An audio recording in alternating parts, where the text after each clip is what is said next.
Assalamualaikum warahmatullahi wabarakatuh. Kisah Rasulullah Shallallahu Alaihi Wasallam mengganjal perutnya dengan batu. Mari kita simak video berikut.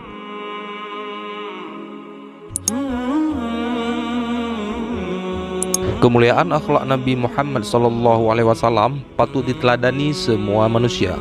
Meski mengemban panglima tertinggi dan pemegang otoritas agama, beliau tidak pernah memikirkan kesenangan sendiri. Bahkan untuk menahan rasa lapar, beliau mengganjal perutnya dengan batu. Sebuah sikap yang tidak lazim yang dilakukan oleh pemimpin kepala negara sekelas Rasulullah. Berikut kisahnya.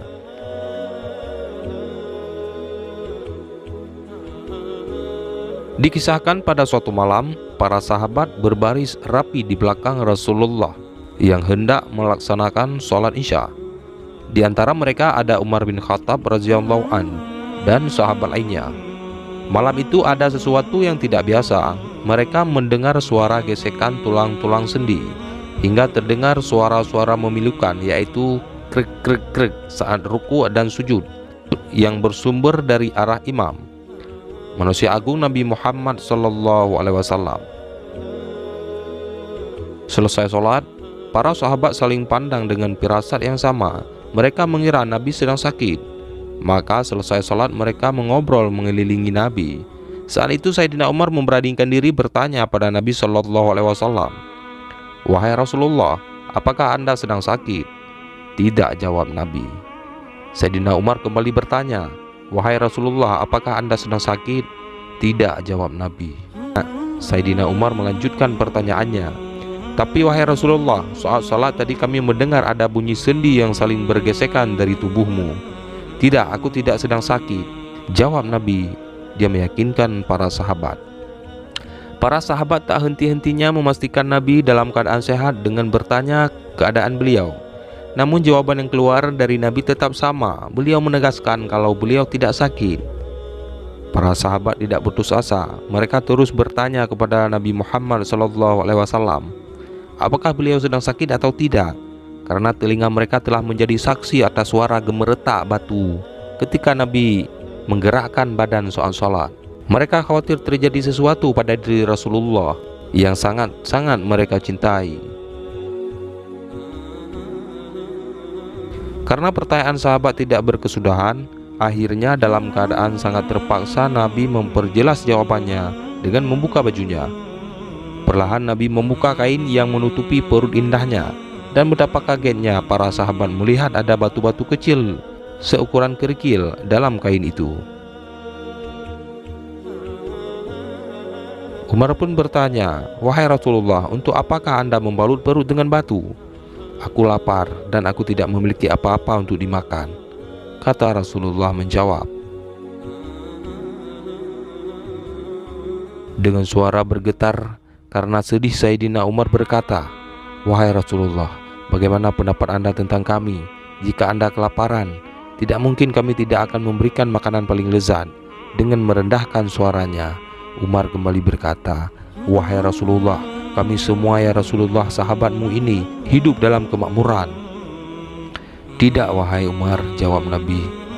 Nabi melanjutkan penjelasannya, "Aku tahu bahwa kalian tidak hanya akan memberikan makanan lezat padaku, tapi juga harta, bahkan nyawa kalian untukku sebagai bukti rasa cinta. Tapi Umar, bagaimanakah nantinya aku akan menghadap Allah Ta'ala, dan bagaimana caraku menyembunyikan malu jika sebagai pemimpin aku menjadi beban atas orang yang aku pimpin? Biarlah kelaparan ini sebagai hadiah Allah buatku, agar umatku kelak tidak ada yang kelaparan di dunia ini, lebih-lebih lagi tiada yang kelaparan di akhirat kelak." Demikian kata Rasulullah yang membuat sahabat tertegun, tak sanggup berkata-kata lagi. Nabi Muhammad adalah sosok teladan dalam segala hal. Untuk urusan perut saja, beliau jarang merasakan kenyang dan tidak suka bermewah-mewahan dalam hal makanan dan minuman.